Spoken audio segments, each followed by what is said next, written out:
1831 October 15 Ochanthuruth വൈപ്പശ്ശേരി തറവാട്ടിൽ തൊമ്മന്റെയും താണ്ടയുടെയും ആദ്യ സന്താനമായി ഒരു പെൺകുഞ്ഞ് പിറന്നു. ദൈവത്തിന്റെ തെരഞ്ഞെടുത്ത മകൾ ഏലീശോ. ചെറുപ്പത്തിൽ തന്നെ ദൈവഭക്തിയിലും പാവങ്ങളോടുള്ള കരുണയിലും ഏലീശോ മുന്നിൽ നിന്നു. 16-ാം വയസ്സിൽ കൂനമ്മാവിലെ വാകയിൽ തറവാട്ടിലെ വത്തരു എന്ന യുവാവിനെ ഏലീശോ വിവാഹം ചെയ്തു. ദൈവം അവർക്ക് ഒരു പെൺകുഞ്ഞിനെ നൽകി.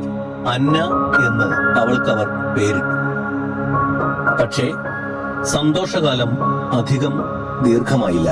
1.5 വർഷത്തിനുള്ളിൽ വത്തരു രോഗബാധിതനായി മരണപ്പെട്ടു. യൗവനത്തിൽ തന്നെ വിധവയായ ഏലീശോ 2ാം വിവാഹത്തിന് വിസമ്മതിച്ചു.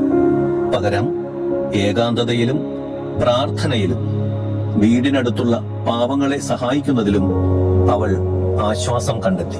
കാലക്രമേണ മകൾ അന്നയും ഏലീശോയുടെ സഹോദരി ത്രേസ്യയും ഭക്തി ജീവിതത്തിൽ ആകൃഷ്ടരായി. അവരും ആത്മീയ ജീവിതം സ്വീകരിക്കുവാൻ തയ്യാറായി. അന്നത്തെ കൂനമ്മാവ് ആശ്രമത്തിലെ നോവിസ് മാസ്റ്ററായിരുന്ന ഇറ്റാലിയൻ വൈദികൻ ഫാദർ ലിയോപോൾഡ് ഓസിഡിയോട് ഏലീശോ തന്റെ മനസ്സിലുള്ള ദൈവസമർപ്പിത ജീവിതത്തെക്കുറിച്ച് തുറന്നു പറഞ്ഞു. അദ്ദേഹം ഈ ആഗ്രഹം വരാപ്പുഴ മെത്രാനായിരുന്ന ബെർണാഡിനോ വെച്ചിനെല്ലിയെ അറിയിച്ചു. 1866 3 പേരെയും സന്യാസ ജീവിതത്തിലേക്ക് സ്വീകരിക്കുവാൻ മെത്രാൻ അനുമതി നൽകി. ഏലീശോയുടെ സ്വന്തം പുരയിടത്തിൽ മുളകൊണ്ട് നിർമ്മിച്ച ചെറിയ ഒരു വീട്ടിൽ നിന്നാണ് ഈ ദിവ്യ സന്യാസ സഭയുടെ ആദ്യ പ്രവർത്തനം ആരംഭിച്ചത്. സ്ത്രീകൾക്കായുള്ള കർമ്മലീത്ത നിഷ്പാതുക 3ാം സഭ ഇന്ത്യയിലെ ആദ്യത്തെ കർമ്മലീത്ത സന്യാസിനി സഭയായി. 1868 ജനുവരി 2 വിശുദ്ധ അന്നയുടെ നാമധേയത്തിൽ പെൺകുട്ടികൾക്കായി ബോർഡിംഗ് ഭവനം ആരംഭിച്ചു. പെൺകുട്ടികളെയും അനാഥരും വിധവകളുമായ സ്ത്രീകളെയും സംരക്ഷിച്ച് അവർക്ക് വിദ്യാഭ്യാസത്തിന്റെ വെളിച്ചം നൽകി. ഭാഷ, ഗണിതം, കൊന്തകെട്ട്, മെഴുകുതിരി നിർമ്മാണം, പ്രാർത്ഥന എന്നിവ അവരെ പഠിപ്പിച്ചു. ജീവിതം മുഴുവൻ ദൈവസമർപ്പണത്തിലും സേവനത്തിലും കരുണയിലും മുഴുകി ഏലീശോ ജീവിച്ചു.